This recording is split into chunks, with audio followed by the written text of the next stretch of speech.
Everyone, welcome to the June 24th, 2021 BAR Small Virtual Meeting. My name is Lindsay Van Slambrook. The other board members present this afternoon are Glenn Gardner, Bill Huey, Julia Martin, and Fillmore Wilson. City staff present today are Tori Parrish and Kim Lavin. The order of the meeting will be as follows. First, we'll have an introduction and overview of the project by city staff to the board and for the public. This will be followed by the applicant's presentation. There is a 10-minute time limit on this. Any and all presenters should clearly state their name for the record, first and last. Persons affiliated with the project, such as owners, developers, designers, and consultants, should speak during this portion as well, rather than in the public comment section. By ordinance, the board can ask questions at any time. By custom, we ask questions on the heels of the applicant's presentation. This will be followed by a period of public comment. Following public comment, we'll hear city staff comments and recommendations. And this will be followed by a period of applicant response or clarification to public comment or the city staff comments. This is not an opportunity for the applicant to reopen their presentation. This is the opportunity to clarify, to ask for clarification, or to respond to anything that was raised by the public or city staff. Following the applicant response period, we will go into board discussion and a vote. The applicant presentation and public comment will be closed at that point. The applicant may clarify inaccurate information when recognized by me. Please do so by raising your hand on Zoom. And you will only be able to speak if recognized. The following items have been withdrawn or deferred this evening. Agenda item number 1, 5 Shepherd Street, agenda item 5, 4 Haygood Street, and agenda item number 5, 166 Wentworth Street. Please limit your comments to architecture only. Comments related to zoning, such as parking, lot, traffic, lot coverage, and livability concerns are not within the purview of this meeting. Not be voiced. Kim, I will turn it over to you for. Thank you, Lindsay. Staff will control the PowerPoint presentation that includes everything submitted by the applicant by the deadline in accordance with submittal requirements. Applicants simply need to ask staff to advance to the next slide during your presentation. Applicants, staff, and board members are required to give their name whenever speaking. Video and microphone has been disabled for all attendees. Attendees, not board members or staff, will only be given the capability to speak when they're called on during the public comment period. Chat and Q&A functions have been disabled for everyone. For public comment, the applicants, all team members, and the public have been required to register, indicate the project they wish to comment on, and submit any documents in advance of the meeting. Just as in in-person meetings, all applications heard today are part of a public meeting format. If you've registered and will speak during the public comment portion of the meeting, you'll need to state your name and address for the record. Those members of the public that have registered will be called on in order by project. Staff will call on the registered members of the public to speak for each project. Unregistered members of the public who raise their hand will not be called on. For the board members will be polled by the chairperson for comments and for their vote on a motion. Each member, when voting, should respond yay in favor or nay not in favor. The chair shall reread the motion verbatim, and the board member making the motion should correct the chair if she has not reread the motion accurately. The board member needs to recuse. He or she will be temporarily removed from the meeting and placed back in the meeting at the start of the next agenda item. If the board needs to go into an executive session, they'll call into a separate conference line, and all video and audio on the Zoom will be temporarily turned off until they're ready to return to the regular meeting. Results and staff comments will be posted on the city website at www.charleston-sc.gov/BAR. These recordings are being recorded and broadcast to the City of Charleston's YouTube channel. All right, agenda number 1 and 2 has been deferred. We're on to agenda item number 3, 6B Street. So it looks like we don't have our applicant for this one. Could be a problem. We want to, am I echoing? I don't hear it. Probably not your fault. I don't know whose fault it is. Someone with loudspeakers. I can hear myself. Well, if they are not available, we can move on to other agenda items and then go back to this one. Is the applicant for 125 Trad Street here? Yes. Okay, we'll temporarily skip over 6B Street and move to agenda item 4, 125 Trad Street. I'll be recusing Lindsay. Okay. Thank you, Glenn.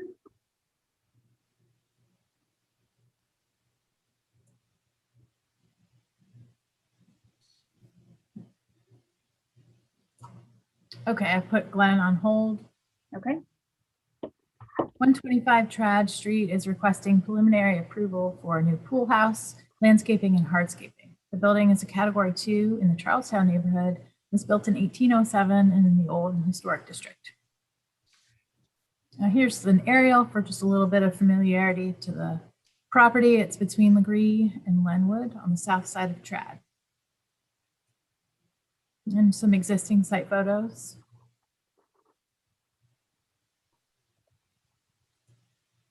I'm looking east on Trad Street. And this is looking west. Just for a little bit of street context. This is Sanborn maps from 1884. And the building's right here. And then 1888. And this is 1944 and 1955. You can see it lost the wood house. And Sebastian von Marshall, if you want to take it from here. Thank you, Kim. Can you hear me? yes, we can. Excellent. Kim, thank you so much. I'd like to thank the board.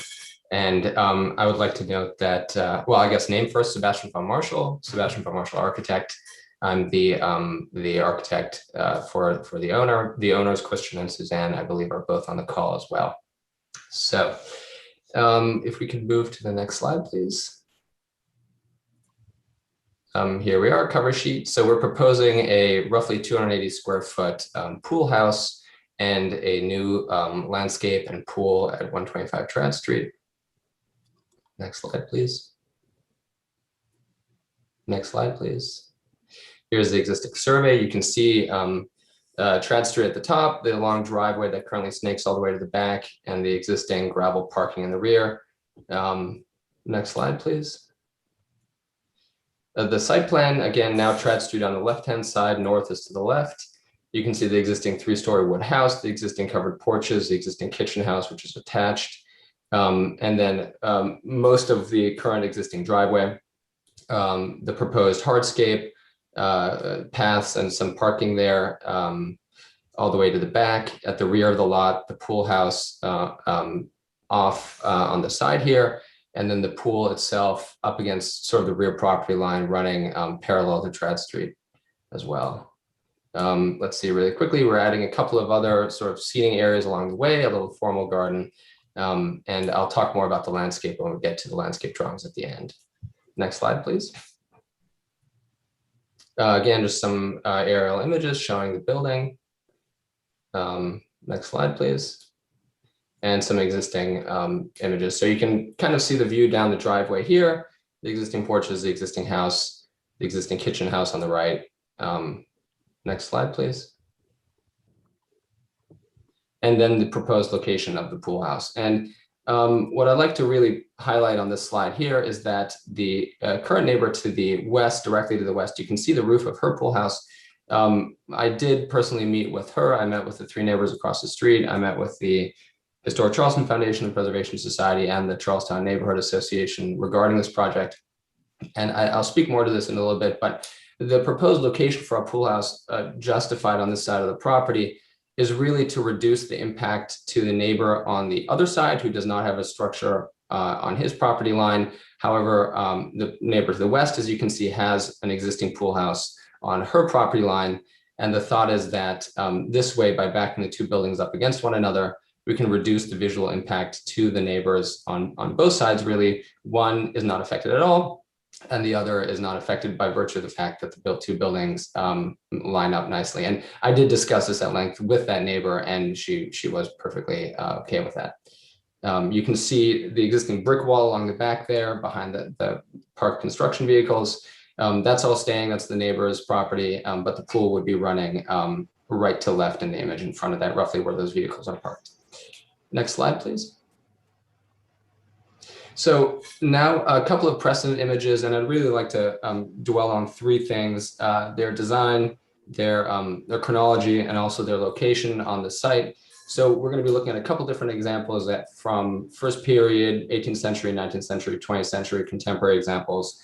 So sort of a nice mixture of those, and also a couple of different architectural styles. So the precedent for kind of eccentric garden folly is downtown behind big houses, I think, as you all know, is there. And, you know, I think it's what gives a lot of these buildings such character and such vibrancy and makes the neighborhood really interesting. So you have Gothic revival, you know, tea houses, in this case, the focal point on an axis of the driveway, a contemporary example of a neoclassical pool house, which it should be noted is sort of also not behind the house. It's off on the side with the pool sort of wonderfully located, but it is its own thing off on the site.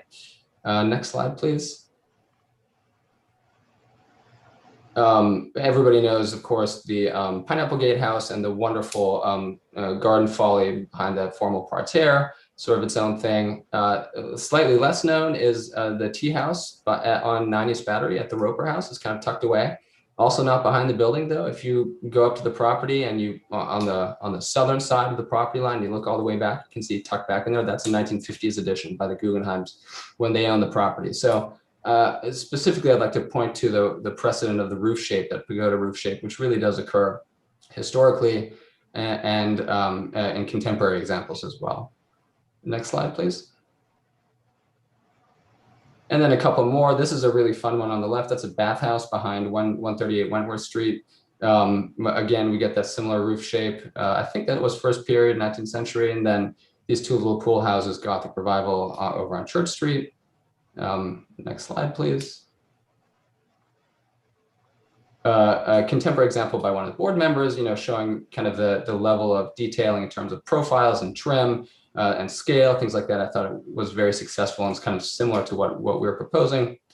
And then another nice example of an addition to Vanderost Row with another pagoda roof awning over on the side there. So a nice mixture of different building types and scales with sort of different eccentric features, both standalone, contemporary, historic, additions to historic buildings, etc.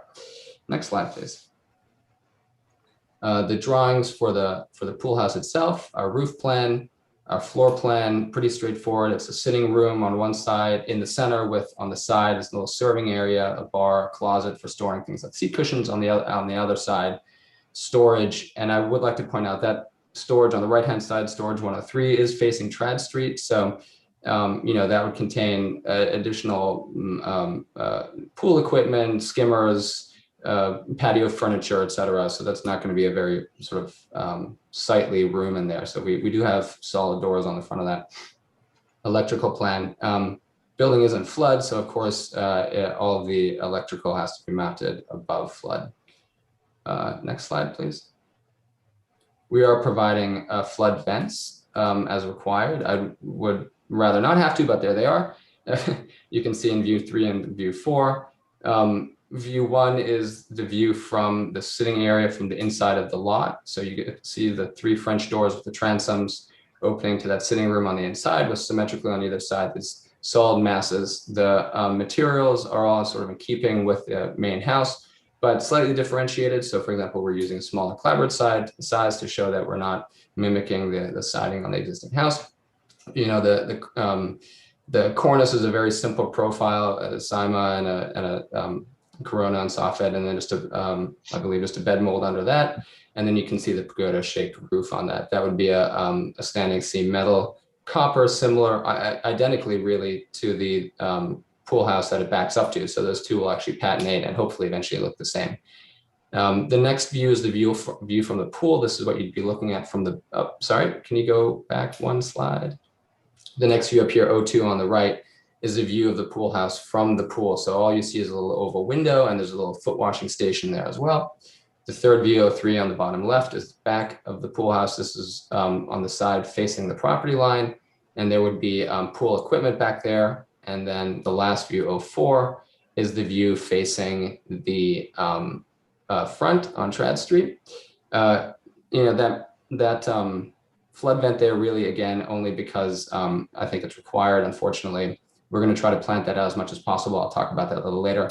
We are showing some solid or louvered doors there to conceal the interior of that storage room. Next slide, please.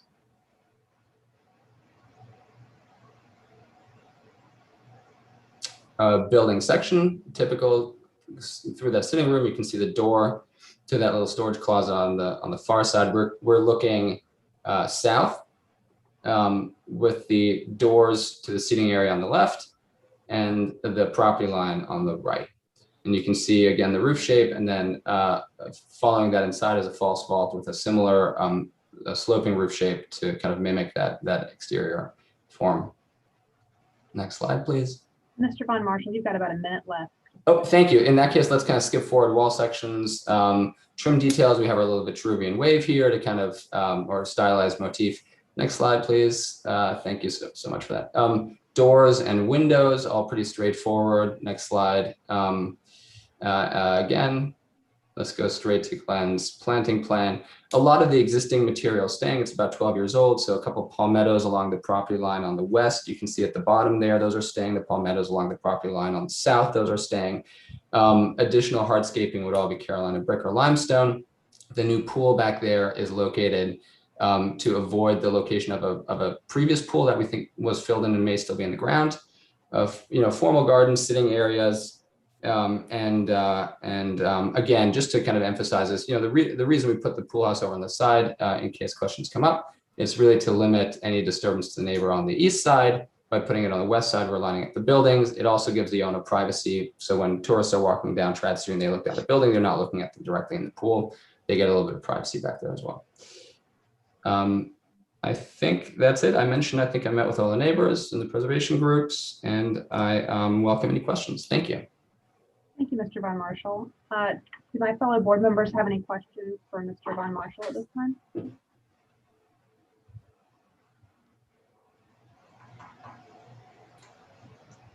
All right, hearing none. Kim, do we have any public comment? We do. We have Anna Catherine Carroll. Okay. Anna Catherine, you have the floor when you're ready. Thank you. Anna Catherine Carroll with the Preservation Society of Charleston. We really appreciate the applicant reaching out to us to discuss this project.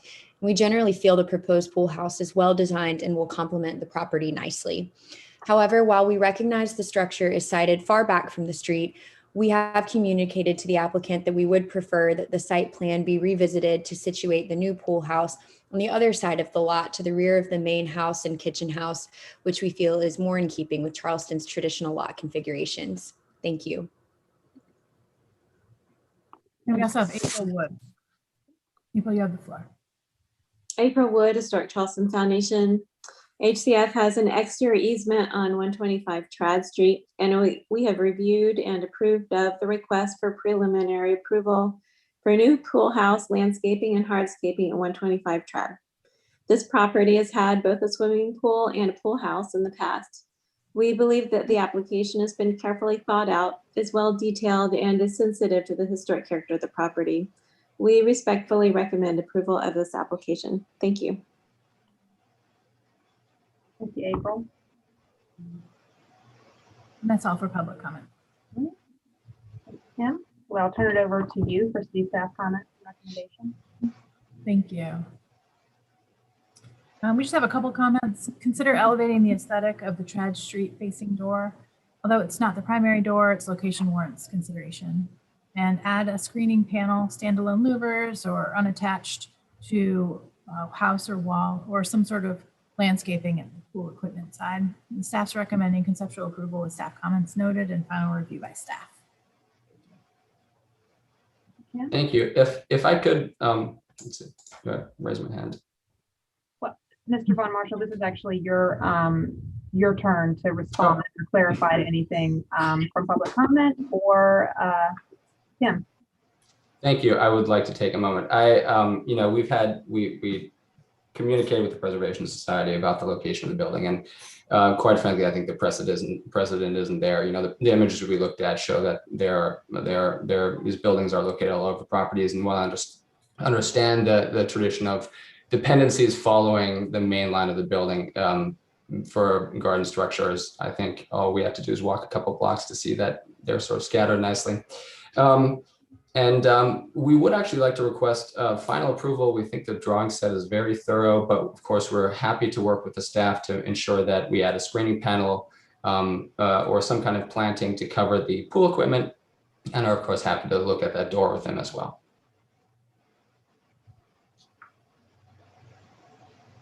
Thank you, Mr. Von Marshall. Thank you. All right, let's move to board discussion and a vote.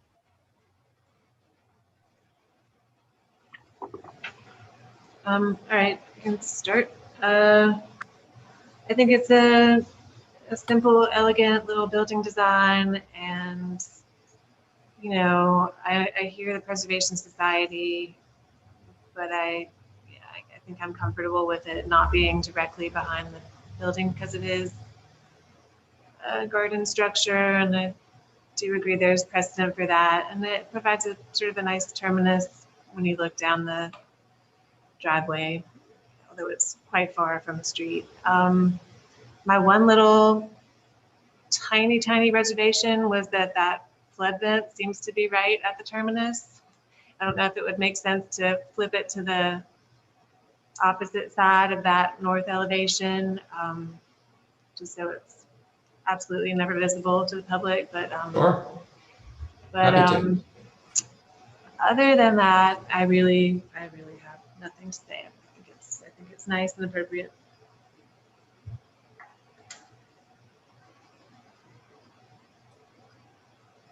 Yeah, this is Bill. I would say I agree with staff's recommendation and their comments. I think those items should be investigated. Otherwise, yeah, I agree with what Julia said as well. Thanks.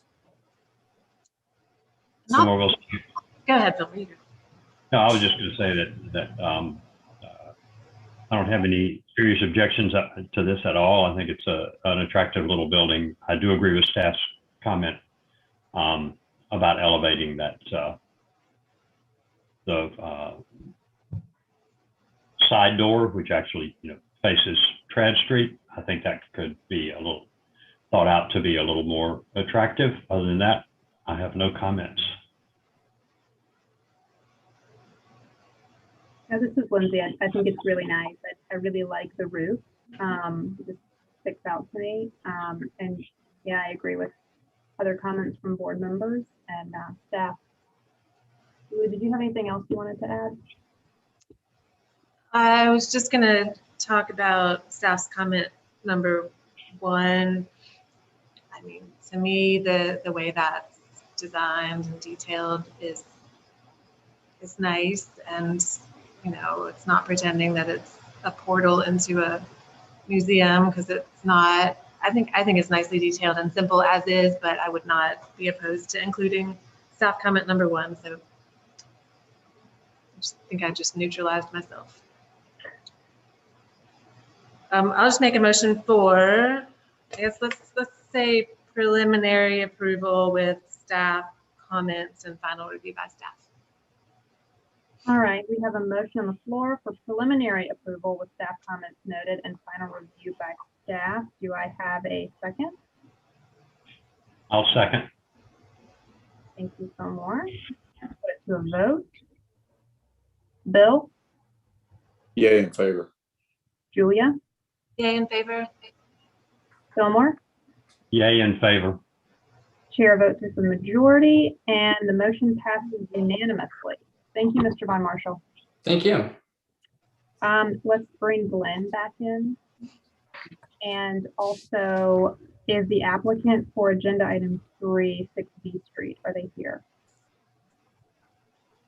I don't see them unless they're calling from a phone number that ends in 264.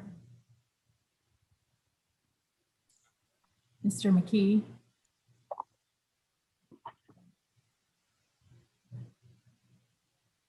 No, and we've emailed and called him in the meantime. So okay, well, let's move on to 119 through 121 Broad Street, and then we can check that after that one. Okay, great.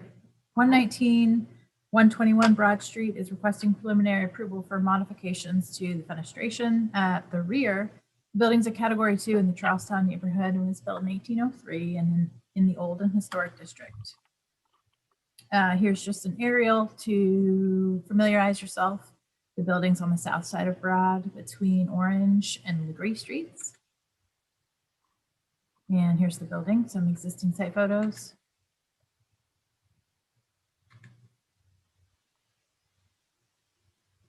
You can hardly see the portion where they are proposing for the windows to go. This is looking west on Broad Street and looking east. And if Mr. Stevenson wants to take it from here, Mr. Stevenson, you have the floor. Thank you. Can you hear me? Yes, we can. Oh, great. Thank you. Yeah, so this obviously this is like one of the great houses of Charleston and properties. The current owner purchased this from the Archdiocese, who'd used it for offices for years.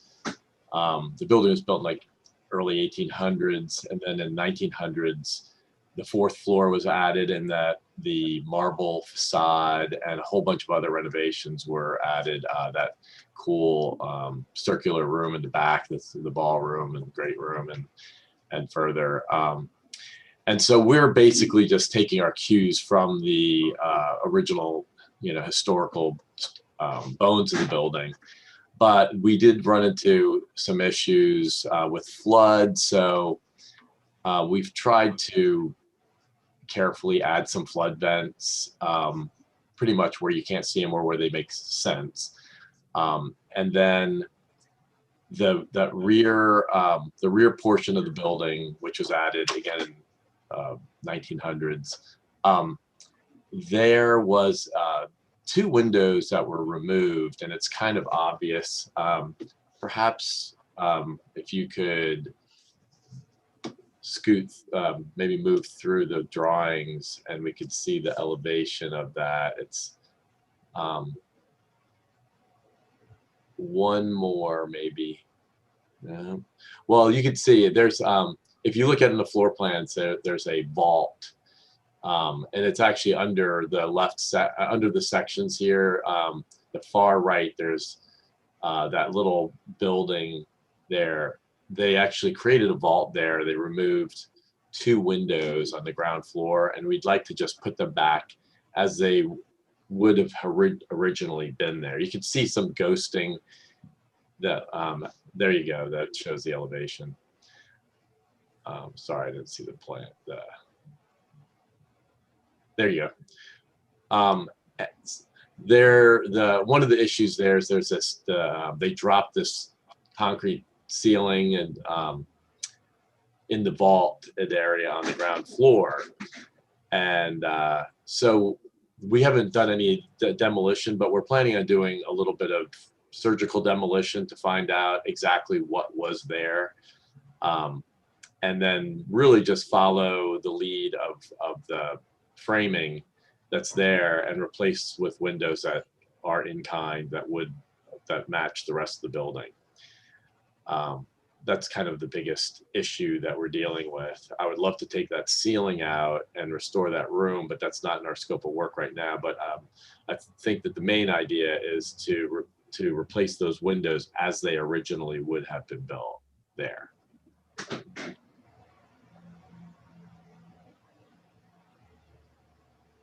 Are there any questions? Oh, thank you, Mr. Stevenson. Does the board have any questions for Mr. Stevenson at this time? I have Go ahead, Thomas. Paul Wilson, I have a more curiosity question, not related to the windows.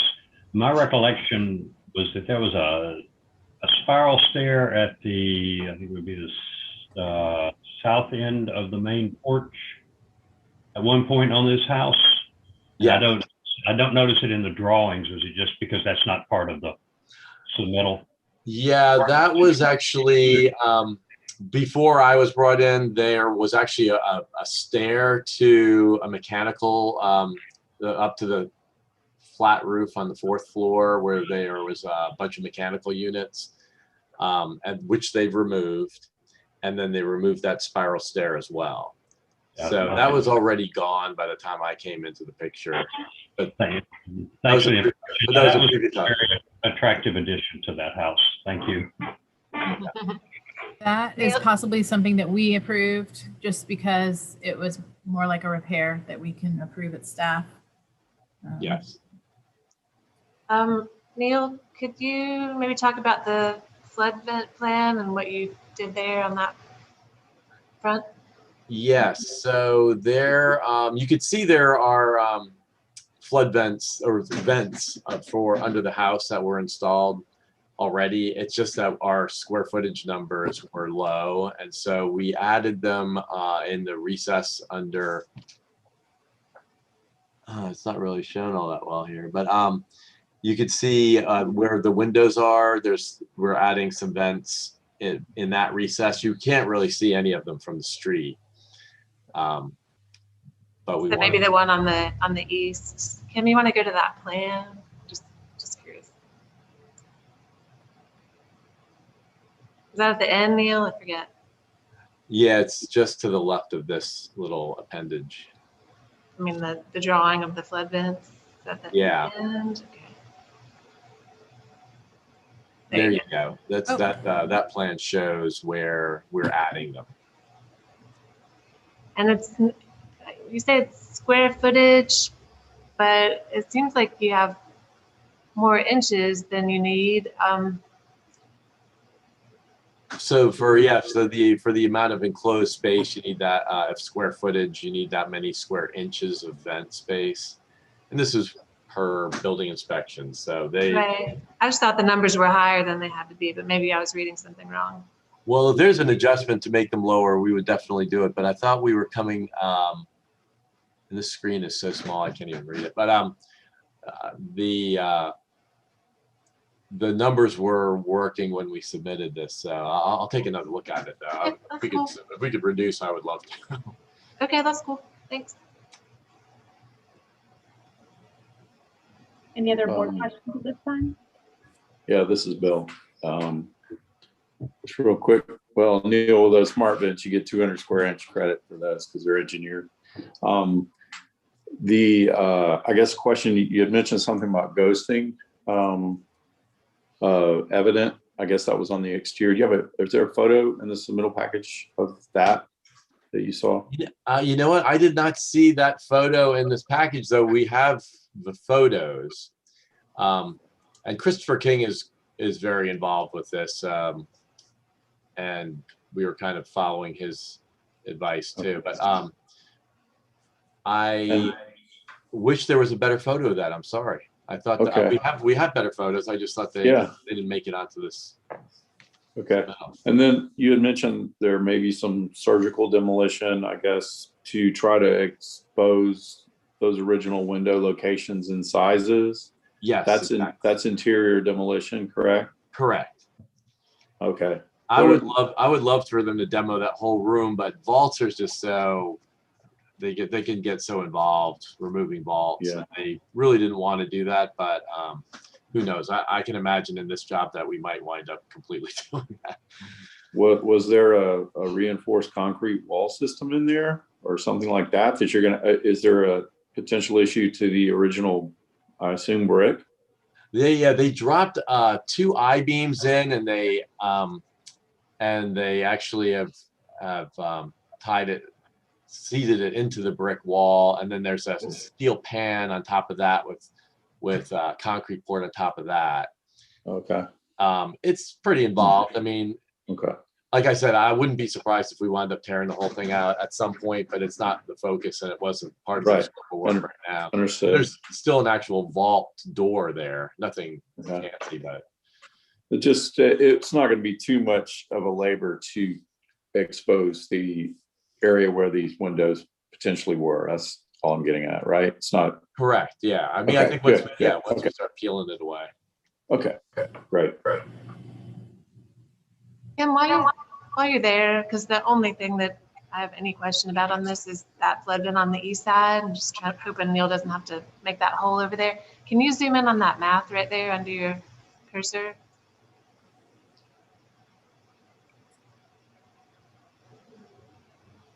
See, I mean, to me, it looks like you already have the amount of square inches opening unengineered that you need. So I'm hopeful you can look into that and not have to make that hole on the east, but that's I will just my definitely look suggestion. into that. I agree. Cool.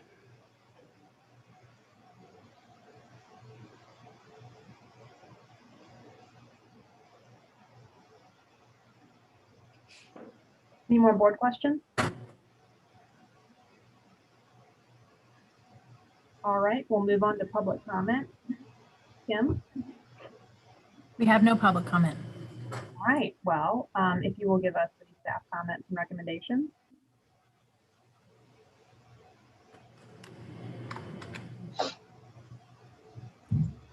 We just have one comment. The alterations improve the design of the building, add natural light and ventilation, and are a positive contribution to the rear. So we're recommending final approval pending the vent sorting. So make sure that gets taken care of. Thank you, Kim. Mr. Stevenson, did you want to respond to any to the staff comment? No, thank you. All right, I'll open it up for board discussion and a vote. This is Bill. I have a quick question of staff, Kim. Your comment, basically the alterations improve the aesthetic of the building. Is there some condition per se of, first of all, providing evidence that there were windows existing in this location, and then secondary, matching the size exactly of what those openings present? Is there, additional, sort of qualifications procedurally? Because I know in the past we've had many discussions about new windows and walls or historic openings, and it's gone back and forth quite a bit, but I think we pretty much settled on that if there's evidence of a historic opening, then windows appropriately sized to those openings were okay. Yeah, As a running thing. I think that we feel that these, per drawings, these windows match. And yet we should make a comment that they should be proportionate to the top ones. We've already had them change the drawings because they kind of originally they just kind of pasted in two windows there showing us where they would go, and we said, let's put the appropriately sized windows in. So yeah, we'll have them nail that down. But is that? Feel, I'm sorry, Kim. When you said appropriately sized, is that appropriate to the aesthetic or appropriate to whatever historic evidence provides? Is that? Well, either one. I mean, if there's evidence of them being there before, then great, let's go back with that. But if there isn't, then we'll go on aesthetics. Okay, I'm sorry. The way the presentation started, I thought we were talking about reestablishing windows, but what we're talking about is if they're there, great, but if they're not, we're talking about new openings either way. Okay, I'm sorry, I didn't understand that through the presentation, but thanks. Let me sit on that one for a second. Go ahead, Fillmore, if you got some, or Glenn. I don't have anything in addition.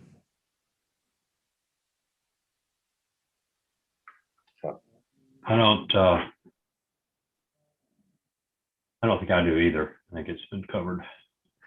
I'll clarify. I do share the sentiments with minimizing the flood vents as much as possible.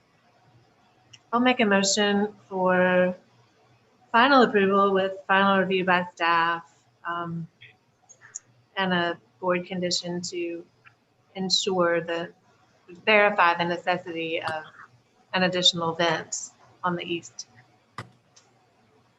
Okay, we have a motion on the floor for final approval with final review by staff and a board comment to ensure to verify the necessity of the vents on the east facade. Verify the necessity of an additional vent on the east. Yes. All right, do I have a second? Second, Glenn. Glenn. I'll put it to a vote. Bill, Yay in favor. Fillmore, Yay in favor. Julia, Yay in favor. Glenn. Yay in favor. Chair votes with the majority and the motion passes unanimously. Thank you, Mr. Stevenson. Thank you very much. Okay, Kim, is the applicant here yet? For Yes. Yay. Yeah. I was thinking through whether you could do a staff deferral during the meeting. I guess that's what we'd have to do, but Let me rewind.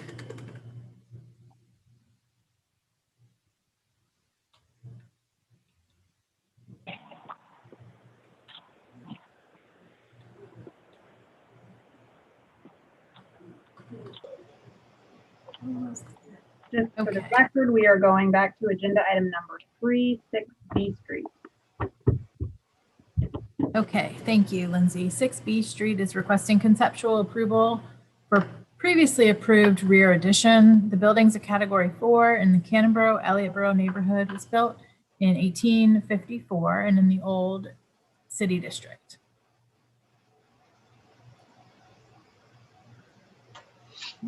Just for a little bit of context, here's the property on north side of B Street, almost at Rutledge, between Rutledge and Ashley.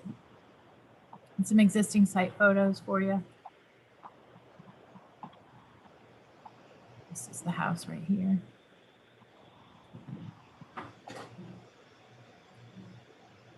And this image is looking west on B Street and looking east toward Rutledge.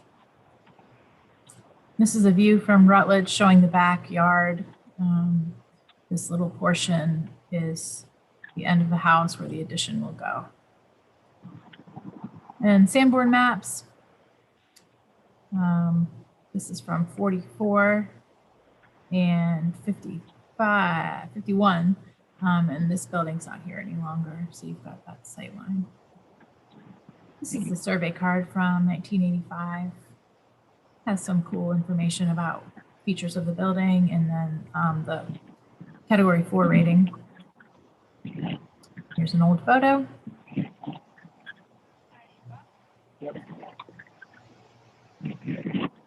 And if Mr. McKee wants to take it from here, Mr. McKee, you have the floor when you're ready to speak.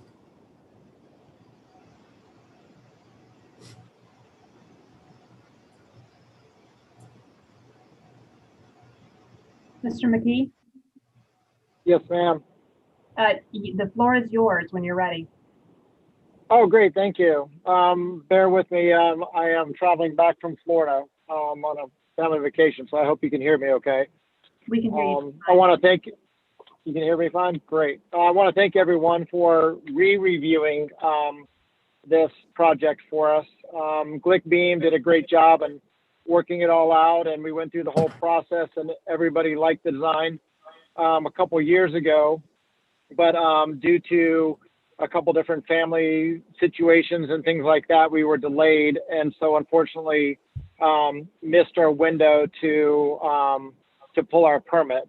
And so we're resubmitting the same project that was approved. I think it was the beginning of 2019 is when it was finally approved, but it could have been the tail end of 2018. So the idea behind it was our apartment in the back was where my mother-in-law was living, and it was split up on 2 levels with an old narrow staircase. And so we were trying to give her a 1-bedroom apartment in the back of our house, all on 1 floor. And that's where the whole project began. And unfortunately, in these past couple of years, my mother-in-law has passed away due to the COVID. But now my father is now in the situation where he may be needing this in the next couple of years. So we decided to resubmit it.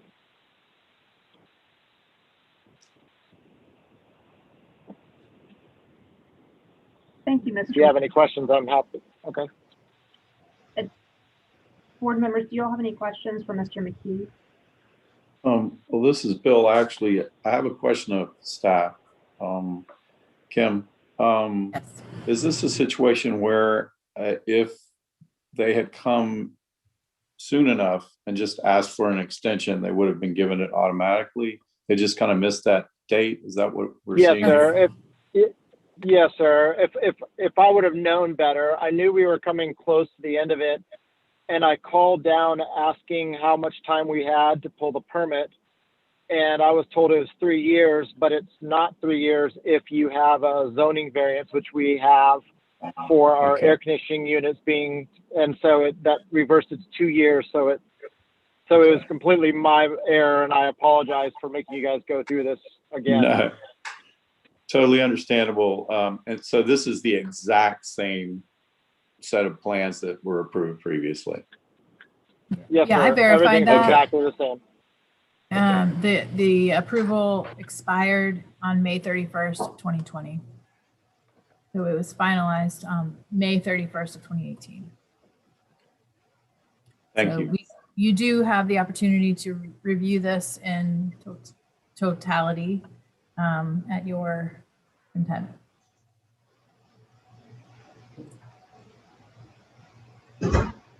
Any other board questions at this time? No, I think Bill clarified the one question that I had. I just wanted to verify that the time is what brought this back to us, that it had eclipsed the renewal window, and I think we are confirmed now on that. And thank you, Bill and Kim, for confirming these are the exact same plans. There were no changes. Hearing no other board questions, we'll go on to public comment. Kim? I don't think we have any public comment. Let me just double check. Oh yeah, we do. Sorry. Oh, no, we don't. I'm looking at the wrong thing. No, we don't have any public comment. All right, well then Kim, I'll turn it over to you for city staff comments and recommendations. Thank you, Lindsay. Just have a couple comments. As we mentioned earlier, BAR staff granted the project final approval on May 31st of 2018, which expired in 2020.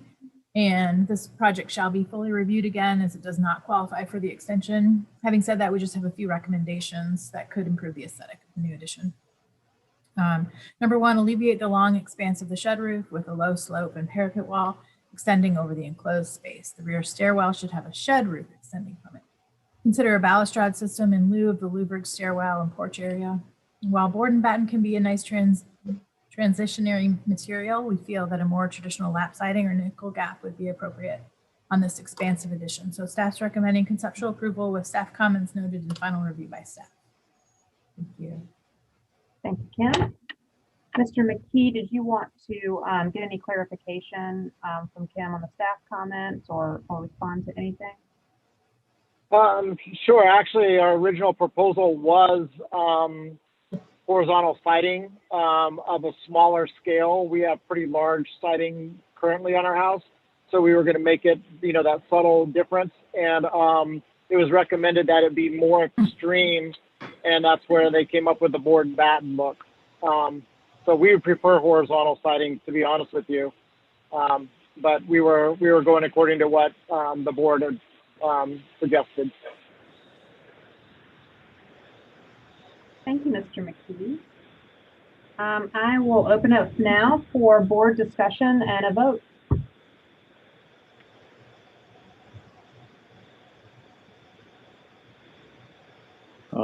This is Bill. I'll go ahead. I'm in agreement. I would say I would almost think procedurally, I would have even considered just having a vote, given that we've had a couple of extensions here in the last couple of meetings that, were rubber stamped. I appreciate the staff's comments, the opportunity to maybe take a look at a few elements, and then in light of the applicant's just response, I'm encouraged by staff's comment about potentially being able to, meet more of the client's wants in horizontal siding. So I'll just say that I'm in support of staff's recommendation and comments, and continue to support the project. Thanks. My feeling was, I do remember going through several rounds of review on this and finally getting to a point where we were happy. So I don't see any compelling reason to change that. And to me, the aesthetic of this addition is distinct and appropriate with the vertical siding, but I'm not passionately convicted either way. If the majority of us want it to change at this point, so be it. But I'd be inclined to kind of stand by the long thought conclusions we came to before, but that's all. So Julia, that would basically just mean kind of like we were saying, if this had met the extension time, it would have gotten an automatic Right. consent. And I do appreciate that they lost Yeah. their grandfather, but still. Yeah. Yeah. Okay. I can appreciate what you're saying. That's kind of was my initial thought as well. So, I guess then, in light of all this, and in light of what we're talking about is sort of a pseudo extension of sorts and a vote of the exact same item, I was just going to make a motion for final approval. We have a motion on the floor for final approval. Do I have a second? Second that. Julia, put it to a vote. Glenn, Yay in favor. Fillmore, Yay in favor. Bill, Yay in favor. Julia. Stay in favor. Chair votes with the majority, and the motion passes unanimously. Thank you, Mr. McKee. Thank you very much. And with that, we have come to the end of today's Fastest BAR meeting. Lindsay, you got us down to I can't believe how fast you're running these meetings. She's a superstar. Yeah. All right. So do I have a Motion to motion to adjourn? Second. All in favor?